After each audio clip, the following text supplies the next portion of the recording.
दर्शकों का स्वागत है भागवतम क्लास में। श्रील प्रभुपाद का सदैव से आदेश रहा है हमें सुबह में श्रीमद् भागवतम पढ़ना चाहिए तथा संध्या में निरंतर रूप से निश्चित रूप से हमें श्रीमद् भगवद गीता पढ़नी चाहिए। तो आइए श्रील प्रभुपाद के आदेशों का पालन करते हुए हम श्रीमद् भागवतम का अध्ययन शुरू करते हैं। आज हम कंटिन्यू कर रहे हैं कल से, अर्थात चौथे अध्याय के 20वें स्कंद, क्षमा करिए, चौथे स्कंद के 20वें अध्याय से, और आज हम लेंगे श्लोका नंबर 6। ओके, सारिका माता जी स्टार्ट कीजिए।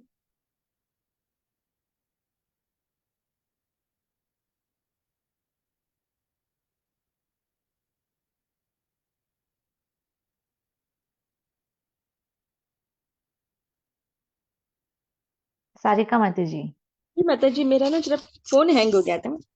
अच्छा अच्छा। हाँ, हरे कृष्णा। असक्तं शरीरेऽस्मिन् मुनोत्पादिते ग्रहे अपत्ये द्रविणे पापी कः कुर्यान्मत्तां बुधः। जो देहात्म बुद्धि के प्रति रंच मात्र भी आसक्ति नहीं है, भला ऐसा वे अत्यंत बुद्धिमान पुरुष किस प्रकार घर, संतान, संपत्ति तथा ऐसी ही अन्य शारीरिक बातों में देहात्म बुद्धि के द्वारा प्रभावित हो सकता है। तात्पर्य श्री प्रभुपाद जी द्वारा वैदिक अनुष्ठान निश्चित रूप से पूर्ण पुरुषोत्तम भगवान श्री विष्णु को प्रसन्न करने के निमित्त होते हैं, किंतु ऐसे कार्यों से मनुष्य वास्तव में श्री भगवान को प्रसन्न नहीं कर सकता, अपितु श्री भगवान की अनुमति से मनुष्य अपनी इंद्रियों की तुष्टि का प्रयास करता है। दूसरे शब्दों में, जो भौतिकवादी इंद्रिय तृप्ति में रुचि रखते हैं, उन्हें वैदिक अनुष्ठान करने के बहाने अपने इंद्रिय तुष्टि करने की अनुभूति अथवा छूट प्रदान की जाती है। यही त्रिगुण विषया वेदाह कहलाता है।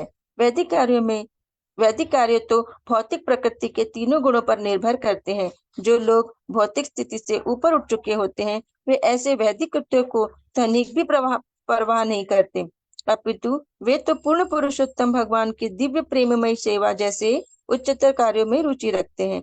ऐसी भक्ति निरेस्त्र गुण कहलाती है। श्री भगवान की भक्ति का देहात्म बुद्धि से कोई सरोकार नहीं होता। हरे कृष्ण। तो आज के छठे श्लोक में कहा जा रहा है कि ऐसा व्यक्ति जो कि देहात्म बुद्धि के प्रति रंच मात्र भी आसक्त नहीं है, ऐसा व्यक्ति जो कि शरीर के संबंधित सोच के माध्यम पे बिल्कुल भी आसक्त नहीं, वो ऐसा कैसे हो सकता है कि वे शरीर से संबंधित चीजों से बड़ा आसक्त हो जाए? क्या क्या चीजें जो हमारे शरीर से संबंधित है, कि ऐसा भले बुद्धिमानी पुरुष ऐसा कैसे कर सकता है? किससे आसक्त हो जाए? अपने घर से, अपने संतान से, अपनी संपत्ति से। ऐसा कैसे हो सकता है कि अन्य शारीरिक बातों में देहात्म बुद्धि के द्वारा प्रभावित हो सके? जो भी शरीर से संबंधित चीजें हैं उनसे वो कैसे आसक्त हो सकते? प्रभुपाद तात्पर्य में हमें समझाते हुए कह रहे हैं कि जो वैदिक अनुष्ठान है ना, यह एक जरिया है जिससे कि हम परम पुरुषोत्तम भगवान श्री विष्णु को प्राप्त कर सके। परंतु असल में आज के समय पे जितने भी लोग वैदिक अनुष्ठान करते हैं, वे भगवान की संतुष्टि के लिए नहीं, स्वयं की इंद्रियों की संतुष्टि के लिए कार्य करते हैं। सही बात है कि नहीं? तो माता जी, ये भगवान ने ही तो सिस्टम बनाया है ना। सही बात है ना, भगवान ने सिस्टम ही बनाया है। क्या सिस्टम बनाया भाई भगवान ने? बताइए। कि आप वैदिक अनुष्ठान करिए और अपने इंद्रियों की तृप्ति करिए? नहीं, यह एक जरिया है। क्या जरिया है? आप वैदिक अनुष्ठान करिए ताकि भगवान प्रसन्न हो सके, और भगवान प्रसन्न होकर आपको सब कुछ प्रदान करेंगे। परंतु आज लोगों ने उसमें से एक एस्पेक्ट निकाल ही दिया है, जो सबसे बड़ा एस्पेक्ट है। क्या है वो? बोलो। सबसे बड़ा एस्पेक्ट है भगवान की प्रसन्नता, वो निकाल दी गई है। और क्या रह गया है उसमें? इंद्र तृप्ति। और इसी के बारे में श्रील प्रभुपाद यहाँ पर समझा रहे हैं। क्या क्या समझा रहे हैं श्रील प्रभुपाद यहाँ पर? वे कह रहे हैं कि मनुष्य को, जो कि शरीर से बुद्धिमानी व्यक्ति है, उसे शरीर से संबंधित चीजों पे आसक्ति नहीं रखनी चाहिए, है ना। परंतु ऐसे लोग जो कि भौतिकवादी है, जो सिर्फ और सिर्फ इंद्र तृप्ति करना चाहते हैं, उन्हें परमिशन दी जाती है, उन्हें लाइसेंस दिया जाता है कि जाओ आप इंद्र तृप्ति करो। कैसे? वैदिक अनुष्ठान करो, अपनी इंद्रियों को तृप्त करो। चलो किसी ना किसी बहाने आप वैदिक अनुष्ठान तो कर रहे हो। इसे क्या कहते हैं? त्रैगुण्य विषया वेदा। अर्थात वैदिक कार्य जो है उन्हें आप संसार के 3 गुणों के अनुसार करिए। त्रैगुण, 3 गुण, त्रैगुण्य विषया वेदा। अपनी विषयी इंद्रियों को संतुष्ट कीजिए। कैसे माध्यम से? वेदों के अनुष्ठान के माध्यम से। इसकी परमिशन हमें दी गई है। परंतु जो लोग अपने आप को इस भौतिक परिस्थिति से ऊपर उठा लेते हैं, ऐसे लोग जो कि हमें भौतिक सोच की परिस्थिति से ऊपर उठा लेते हैं, उन्हें कोई भी इंटरेस्ट नहीं होता है इस वैदिक अनुष्ठान में, बल्कि वो लोग अपनी जो हायर ड्यूटीज है, उच्चतर जिम्मेदारियां हैं, उनको निभाती है। कैसे निभाते हैं? भगवान की प्रेममय सेवा करते हुए, है ना। और ऐसी जो प्रेम सेवा है, इसे क्या कहते हैं? निस्त्रय गुण्यो। यही तो कल का श्लोक था ना, त्रैगुण्य विषया वेदा निस्त्रय गुण्यो भवार्जुना। अर्जुन को भगवान ने कहा कि तुम यह वैदिक अनुष्ठानों का त्याग दो और भक्तिमय कर्म करो। तो भगवान के लिए भक्ति जो है, भगवान के लिए भक्ति कभी भी भौतिक शरीर को आनंद देते हुए नहीं होती है। अगर आप सोचो मैं आज सेवा भी कर लूं और आराम से भी रह लूं, तो ये दोनों एक साथ सिंक नहीं होती। इसमें भेद है, वो भेद रहेगा ही, वो एक हो सकता नहीं है। समझ आ रहा है ना आप सभी को? आइए नेक्स्ट श्लोका लेते हैं। बाल केसरी माता जी। हरे कृष्ण माता। एक शुद्ध स्वयं ज्योति निर्गुणो असो गुणाश्रय सर्वगो नावृत साक्षी निरात्मा पर है। आत्मा एक शुद्ध अभौतिक तथा स्वयं तेजमय है। वह समस्त उत्तम गुणों का आधार एवं सर्वव्यापक है। वह किसी भौतिक आवरण से रहित और समस्त कार्यों का साक्षी है। वह अन्य जीवात्माओं से सर्वथा भिन्न तथा समस्त देहधारियों से परे है। तात्पर्य श्री प्रभुपाद द्वारा अनुवाद करेंगे माता जी पहले, फिर बाद में थोड़ा थोड़ा तात्पर्य करेंगे। तो यहाँ पर हमें प्रभुपाद बता रहे हैं कि आत्मा कौन है। अभी तक कहा कि जो बुद्धिमानी पुरुष होते हैं वो अपने शरीर से आसक्ति नहीं रखते। तो अब फिर बता रहे हमें भागवतम में बता रहे हैं भगवान कि आत्मा क्या है। आत्मा कौन है? एक शुद्ध अभौतिक और स्वयं तेजमयी आत्मा तेजमयी होती है।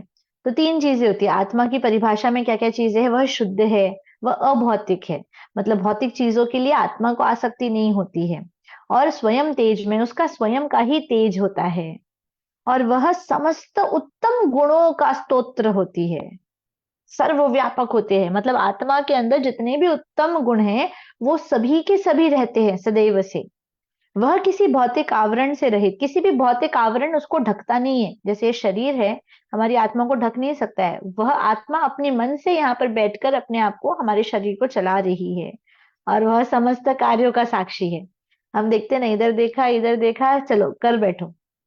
परंतु आत्मा इधर बैठकर निरंतर आपकी साक्षी बनी हुई है। क्या अच्छा किया, क्या बुरा किया, क्या दिल में बात है, हर चीज के बारे में बोलती रहती है, सोचती रहती है।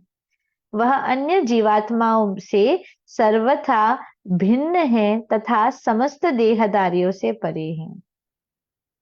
तो जितने भी तरह के जीवात्माएं हैं वे सबसे डिफरेंट है, एकदम अलग है। और समस्त देहधारियों से, जितने भी लोग हैं जो कि शरीर से अपना संबंध रखते हैं, वे ऐसे लोगों से भी परे हैं, ऊपर हैं। आइए तात्पर्य पढ़ते हैं इसी भक्ति वेदांत स्वामी श्रील प्रभुपाद द्वारा। माता जी 3-3 स्टेटमेंट पढ़िएगा, क्योंकि परमात्मा की बात है और आत्मा की बात है। एक साथ में यदि हम पढ़ लेंगे तो किसी को हमको पढ़ा समझ नहीं आएगा, इसलिए धीरे धीरे थोड़ा थोड़ा पढ़ेंगे। ठीक है। तात्पर्य प्रभुपाद जी द्वारा। पिछले श्लोक में 2 महत्वपूर्ण शब्द आए हैं। आसक्त अर्थात बिना आसक्ति के, तथा बुद्ध अर्थात वह वस्तु को जानने वाला। जानने वाले से तात्पर्य यह है कि वह न केवल अपनी वैधानिक स्थिति से पूर्ण रूप से परिचित हो, वरन पूर्ण पुरुषोत्तम भगवान की भी स्थिति को जाने। श्री विश्वनाथ चक्रवर्ती के अनुसार इस श्लोक में भगवान विष्णु अपने अथवा परमात्मा के संबंध में वर्णन कर रहे हैं। हरे कृष्णा। तो देखिए कितना सुंदर 3 लाइन श्रील प्रभुपाद ने हमें एक्सप्लेन किया है। देखिए जब भी परमात्मा तथा आत्मा की बात आती है ना, हमारे हृदय में चंचलता आ जाती है, मन भटकने लग जाता है। पर भागवतम एक कॉम्पोजिशन है, एक शास्त्र है हमारे लिए। स्वयं भगवान के लीलाओं के द्वारा हम समझ रहे हैं कि हर चीज में जो भी ज्ञान हमें दे रहे हैं उसको श्रील प्रभुपाद बड़े सिंपल रूप से हमें प्रस्तुत कर रहे हैं यहाँ पर। तो इसीलिए हम श्रील प्रभुपाद के तात्पर्य को बहुत अच्छे से पढ़ते हैं। आइए, तो यहाँ पर बता रहे हैं श्रील प्रभुपाद कि पिछले श्लोक में महत्वपूर्ण 2 शब्द है। क्या शब्द है? असंसतः। क्या है? असंसतः। असंसतः का अर्थ क्या है? बिना आस्तिक के, सॉरी, बिना आसक्ति के। तो असंसतः का अर्थ है बिना किसी भी आसक्ति के, और बुद्ध का अर्थ है हर वस्तु को जानने वाले। समझ आया? तो ऐसा व्यक्ति जो कि समस्त चीजों को जानता है, पर वह भी कैसे? बिना आसक्ति के। वह आत्मा और परमात्मा के बीच में प्रभुपाद हमें भेद अभी समझा रहे हैं इस श्लोक के माध्यम से। क्या बता रहे हैं? जानने वाले से तात्पर्य है कि वह न केवल अपनी स्वाभाविक स्थिति से पूर्ण रूप से परिचित हो, वरन भगवान की भी स्थिति को जाने। Very important. तात्पर्य क्या कह रहा है यहाँ पर?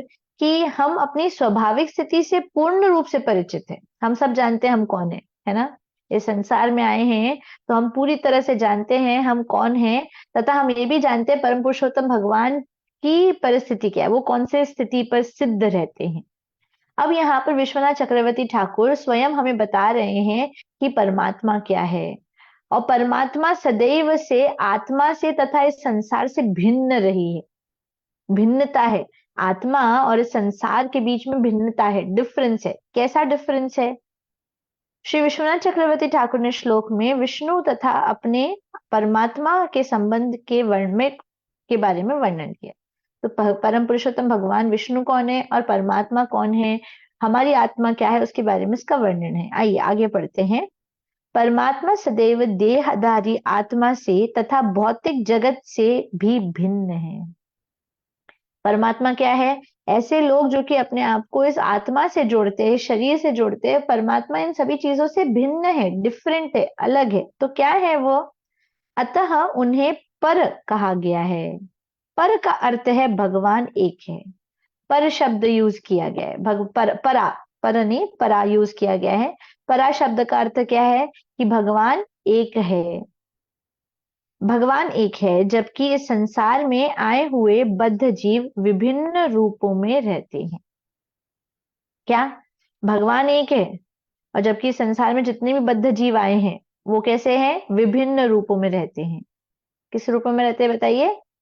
अलग अलग, विभिन्न विभिन्न रूपों में रहते हैं।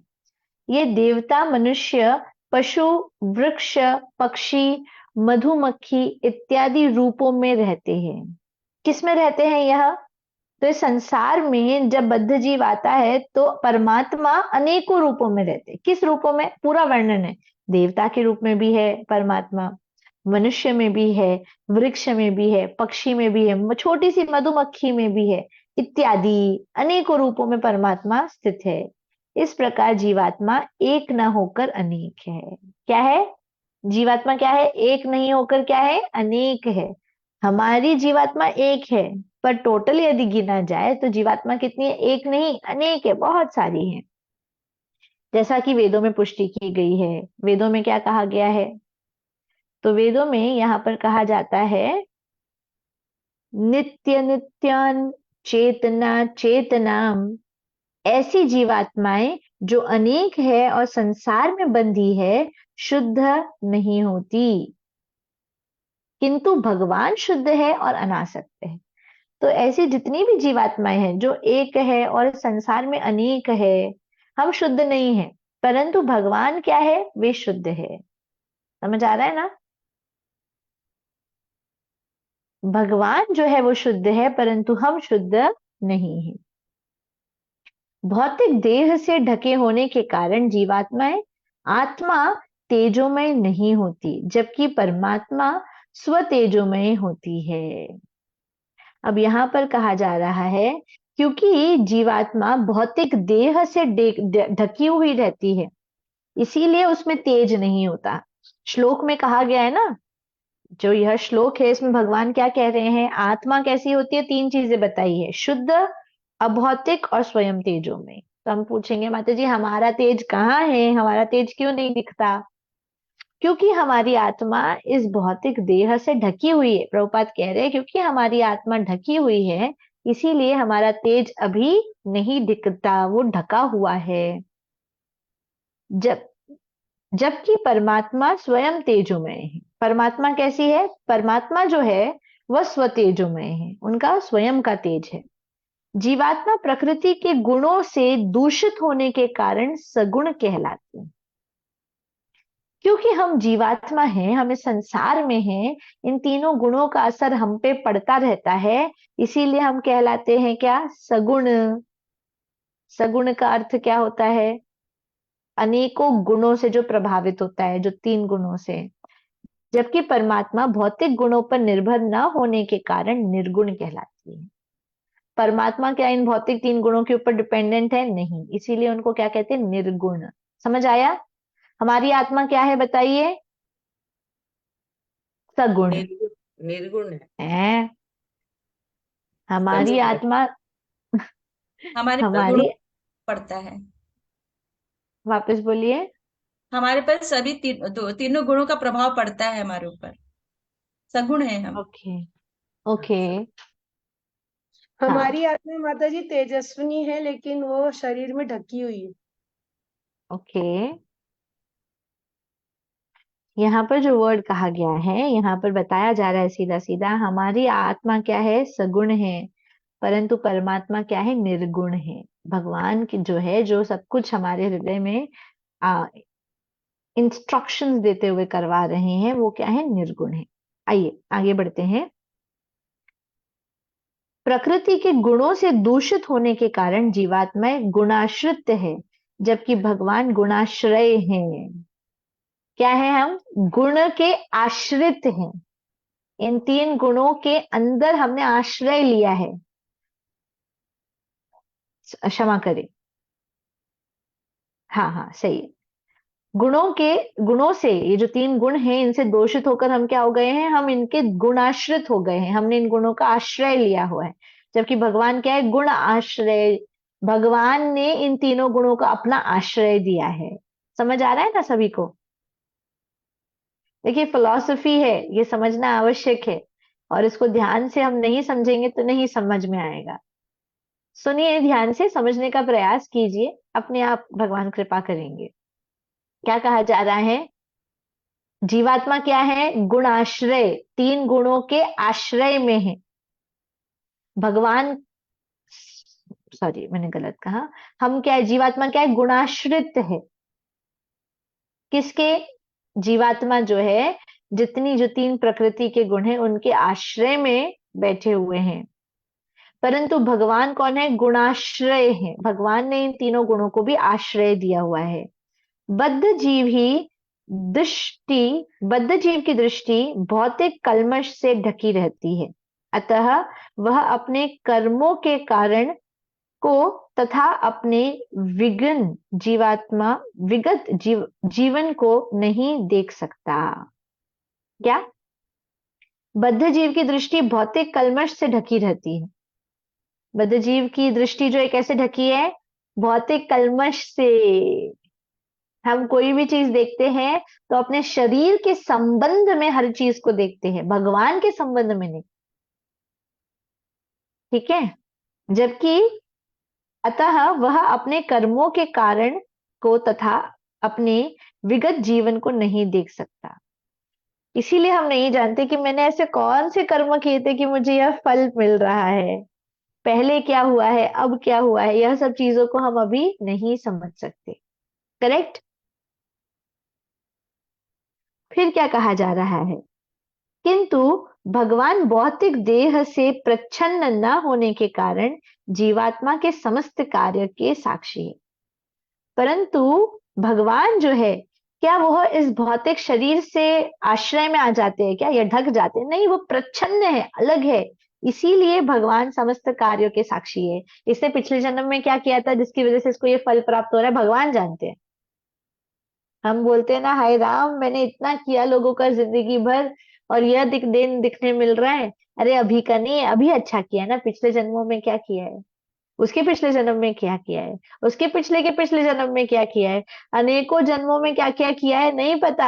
हम दुखी होते हैं क्या सोचते हुए, इस जन्म को उस बारे में सोचते हुए। समझ आया? तो हमें इस जीवन के बारे में सिर्फ नहीं सोचना चाहिए, हमें ये जानना चाहिए इस जीवन में तो बहुत अच्छे कार्य किए मैंने, पर इसके पिछले जन्मों में, जैसे कि धृतराष्ट्र का एग्जाम्पल लीजिए ना। धृतराष्ट्र ने ये जो परिस्थिति थी कि वे अंधे थे, 100 पुत्र हुए और 100 के 100 पुत्र मारे गए, उसका कर्म का फल उसे मिला था। कौन से कर्म थे? कई जन्मों पहले उसने एक पशु का वध किया था, एक पक्षी का, क्षमा करें, एक पक्षी का वध किया था जो अंधा था, अपनी पत्नी के साथ था और उसके 100 बच्चे थे। तो उसने श्राप दिया था कि ऐसी ही परिस्थिति होगी जब तू भी 100 पुत्र का पिता होगा और तेरे सामने तेरे 100 बच्चे मारे जाएंगे, तो कुछ नहीं कर पाएगा। तो जीवन में ऐसी कई परिस्थिति हुई जब उनके 100 बच्चे हुए बट वो अंधे नहीं हुए, अंधे हुए तो 100 बच्चे नहीं हुए। हर एक चीज परफेक्टली नहीं बैठी। जब वो धृतराष्ट्र का रूप लेकर आए तब परफेक्ट सिचुएशंस बैठी और उस कर्म का फल उन्हें तभी प्राप्त हुआ। भगवान सब कुछ जानते हैं, हमारा लेखा जोखा जो भी है, भगवान हर चीज के साक्षी है। जीवात्मा तथा परमात्मा दोनों ही आत्मा है।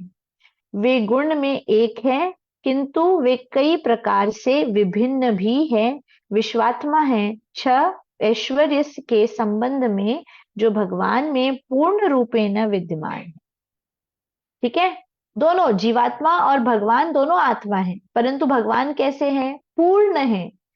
जो 6 गुण है भगवान में वो पूर्ण रूप में है और हमने छोटा सा, कम, एकदम कम मात्रा में है।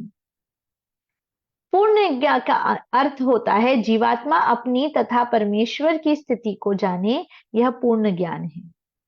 पूर्ण ज्ञान का अर्थ क्या है? हम जान ले कि भगवान और जीवात्मा तथा परमेश्वर की स्थिति को जाने।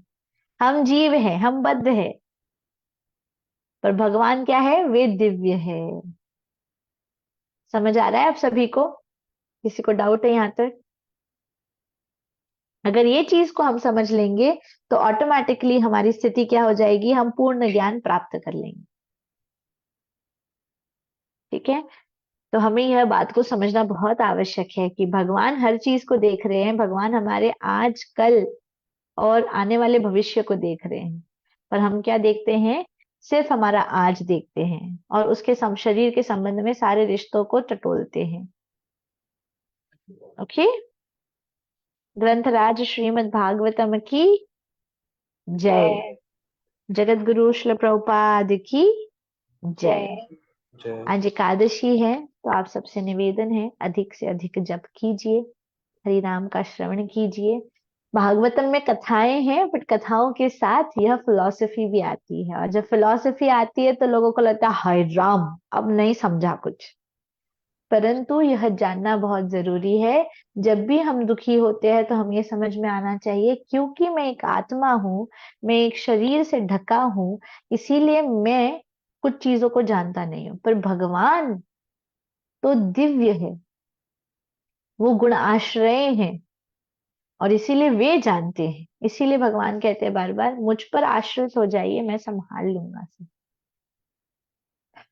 इतना इतना इतना अश्योरेंस देते हैं भगवान हर परिस्थिति में कि हमें संतुष्ट होना चाहिए बिना किसी भी टेंशन के कि यार भगवान है, हमें किसी भी चीज की चिंता करने की आवश्यकता नहीं। परंतु जो आ रहा है भगवान की कृपा सोचते हुए स्वीकार करते चले।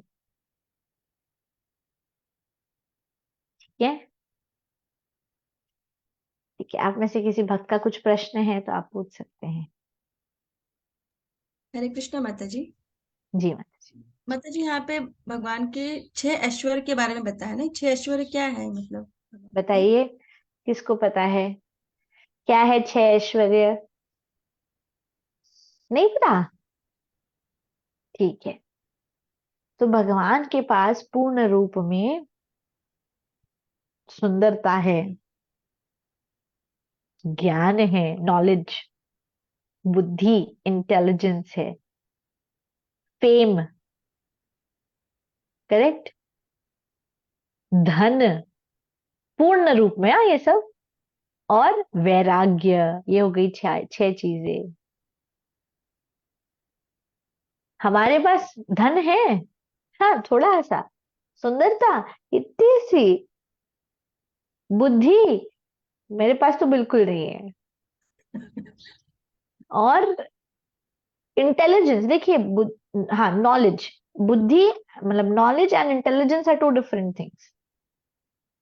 हम स्त्रियां हैं हमें तो सीधा शास्त्र कहते हैं स्त्रियों की बुद्धि घुटनों में होती है, सही बात है ना। तो माता जी, यह शरीर हमें मिला है, हम तो आत्मा है, यह सोचना चाहिए। माता जी के सच्चे में शास्त्रों में लिखा है घुटनों में होती है हमारी बुद्धि। हाँ बिल्कुल। What is it?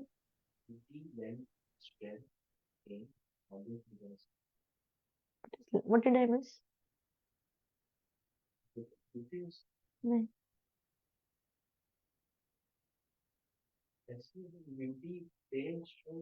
Strength, strength, हाँ इंटेलिजेंस नहीं है, स्ट्रेंथ। भगवान सर्वशक्तिमान है ना, ये भगवान की गुण है।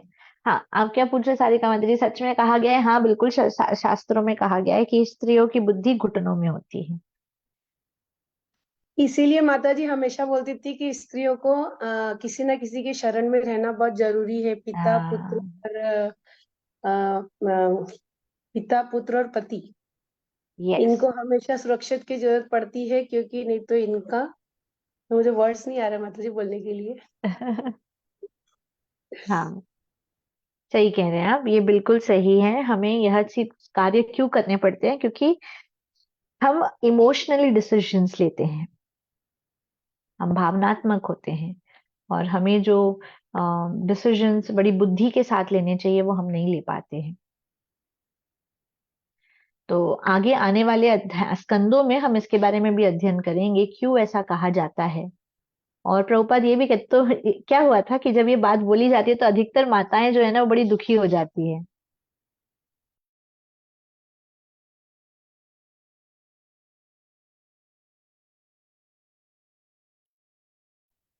तो माताएं बड़ी दुखी हो जाती है, और क्या कहती है फिर, कि शास्त्र ऐसा बोलते हैं, हमने हमें निम्न दिखाते हैं, हमें नीचा दिखाते हैं, but not, that's not the case. शास्त्र आपको सत्य कहते हैं परिस्थिति अनुसार, परंतु क्योंकि आप कृष्ण भावनामृत को अपना लेते हो, तो आप साधारण स्त्रियों जैसे नहीं हो। जो बुद्धि घुटनों में थी, उसी घुटने की बुद्धि को लगाकर आपने कृष्ण भावनामृत को अपना लिया है। अब जैसी भी है कृष्ण की है। भाई बुद्धि हो घुटनों में या इधर, स्त्री हो या ना हो, जो भी है भाई प्रभु आपकी है, हमें कोई चिंता नहीं, जिसको जो बोलना है बोलो। देखिए अहंकार है ना इसमें भी स्त्रियों का, ऐसा कैसे बोला, हाँ? पुरुष ही सब कुछ है, पुरुष पुरुष विधान विद्यमान देश है क्या, इस तरह की बातें होती है। जो है प्रभु आपका है। देखिए हमारे अंदर यह गुण होता है, हम बड़े आसानी से समर्पित हो सकते हैं, स्त्रियों के अंदर होता है, पुरुषों के अंदर नहीं होता है। पुरुष समर्पण नहीं जानते हैं। पुरुष आ, लोगों को अपने आश्रय में लेना चाहते हैं, आओ मैं तुम्हारा देखभाल करूंगा, मैं तुम्हारा देखभाल कर सकता हूँ। और स्त्रियां, आप देखो ना, आप करोगे, आप चलोगे, आप ऐसा कर सकते हो हमारे साथ, हमें आश्रय चाहिए तो सब कुछ हम करेंगे, पर कहने को चाहिए कि हाँ चलो चलो चलो। Womens like to be ruled, कि कोई रूल एज इन हमें कोई सुरक्षा दे या आश्रय में रखे, हमें बड़ा अच्छा लगता है। इसलिए प्रभुपाद ने हमें यह सुंदर परिवार बना के दिया है आश्रय के लिए। और जितना अच्छे से हम अपने परिवार की सेवा करेंगे, जितने अच्छे से प्रेममय शब्दों का इस्तेमाल करेंगे, ऑटोमेटिकली हमारी लाइफ बड़ी सुंदर होती जाएगी। बस शास्त्रों में दिए गए आदेशों का पालन करना है। देखिए इसका मतलब ये नहीं कि जीवन में जो समय आएगा, परिस्थितियां आएंगी, आप उसको झेल नहीं सकते, ऐसा नहीं है। या पर जीवन में ऐसी कठिनाइयां नहीं आएंगी, ऐसा नहीं है। लोगों को यही लगता है भक्ति मतलब कठिनाई नहीं।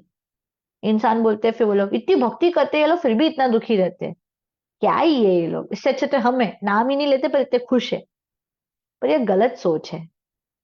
हम क्योंकि भक्ति करते हैं इसीलिए तो भगवान हमारे कष्टों को देकर हमारे कर्मों को काट रहे, ताकि बेटा तू जल्दी आ मेरे पास यार, कब तक फंसेगा, उसको रहने दे इधर, उसको खुश होने दे इधर, बहुत पूजा नाम लाभ प्रतिष्ठा सम्मान सब मिलने दो, पर तू मत तड़प बेटा, तू आजा मेरे पास। सही है, बताइए। माता जी, लेकिन जी जब हाँ कष्ट माता जी। मिलता है, कष्ट मिलता है तो वो तो भगवान शक्ति दे देते हैं भोगने के लिए। लेकिन जब वो सुख देना शुरू करते हैं तो वो भी देख के लोगों की आंखें फटी ही फटी रह जाती है माता जी। हाँ पर हमें विनम्रता रखनी है, हम्म। हमें विनम्रता लोग रखनी है, बोलते हैं हमें कि ना जब दुखी होना है ना जब हमें। सुखी है, हाँ। ना हमें दुखी होना है ना हमें सुखी होना है, यही हमको भक्ति से सीखना है। हाँ, और हमें बहुत विनम्रता पूर्वक सब चीज एक्सेप्ट करनी है। सुख है प्रभु तो आपका दिया हुआ, दुख है जैसे माता होती है ना, माता को बच्चा अच्छा हो या बुरा हो, माँ के लिए बच्चा बच्चा ही है। उसी तरीके से भगवान हमें जो कुछ दे रहे हैं वो दे रहे हैं, सुख है दुख है अच्छा है बुरा है सब हमारा है, भगवान ने दिया है। कुंती महारानी की प्रार्थना है, माता जी इतना रिलेट करती थी कुंती महारानी की प्रार्थना, जब वो बोलती थी तो मुझे घबराहट होती थी बहुत। वो लिटरली ऐसे भागवतम के श्लोक पढ़ते पढ़ते कहती थी जैसे भगवान कुंती महारानी कह रहे हैं, आप जब तक दुख दिए तो मेरा साथ दिए, सुख के दिन आ रहे हैं तो आप हमें छोड़ के जा रहे हो, इसीलिए प्रभु हम आपसे प्रार्थना करते हैं कि हमारे जीवन में दुख ही दुख दो। और माता जी ये शब्दों को बोलकर इतना हृदय से प्रार्थना करते हुए बोलती थी कि मैं उनका मुख ही देखती रह जाती थी। और भगवान अपने भक्तों की यह इच्छा जल्दी पूरी करते हैं। क्योंकि वह एक तरीका है ना भगवान के पास वापस जाने का। इसीलिए ये कभी नहीं सोचना चाहिए कि भगवान सुनते नहीं अपने भक्तों की। सोच समझ के प्रार्थना करनी चाहिए, भगवान बहुत सुनते हैं, जल्दी सुनते हैं। और फिर नहीं बोलना अरे रे ये क्या हो गया हमारे साथ, हम रोज सुबह जब किए 5 बजे उठकर, देखो कैसी फुटी किस्मत हमारी, ऐसा हो गया। कल हमारे जीजाजी थे, वो आए थे तो वो कह रहे थे, एक बात उन्होंने कही, बोला मानसी हमने एक चीज तो सीख ली, तेरे से एक चीज तो सीख ली कि ऐसे समय को भी हम कैसे अलग तरीके से जी सकते हैं। मतलब उस समय पे जब व्यक्ति शरीर त्यागता है तो रोना गाना चीखना चिल्लाना छोड़कर हम कैसे भगवान का कीर्तन करते हुए शांत रहते हुए उनको विदा कर सकते हैं। ये हमने सीख लिया, और इतना ही सीख लिया उन्होंने, माता जी अगर ये सुनती थी तो बहुत खुश हो जाती थी। और माता जी, देखिए अधिकतर। ये सॉरी माता जी, लेकिन ये चीज तो हमने भी देखा भी और महसूस भी किया साथ में रह के कि सच में आपने बहुत बड़ी शिक्षा, माता जी के जाने के बाद आपने जो शिक्षा दिया ना, जैसे हमने पैर अंदर रखा, आपने सेलिब्रेशन बोला, ये शब्द आपने सेलिब्रेट करके दिखाया माता जी हमको भी। मैंने कोई भी ऐसा अंतिम संस्कार इस तरह से नहीं अटेंड किया जैसा मैंने माता जी का किया, और मैं इसे जिंदगी भर याद रखूंगी माता जी। माता जी, अगर यही नॉर्मल घर होता तो वहाँ 13 दिन तक तो बहुत रोना पीटना लगा होता। पर लेकिन माता आपसे जी मुझे सच में, बताइए, क्या रोना पीटना सच में हृदय से होता है? नहीं, ये माता जी हमारी कमजोरी है, जो हम हृदय का कमजोर है, ज्ञान अज्ञानी लोग हैं हम लोग, इसलिए हाँ। हम इन चीजों में पड़ जाते हैं। लेकिन सच में जो ये माता जी ने कहा ना, आपने सच में हमारे सामने एक एग्जाम्पल रखा है।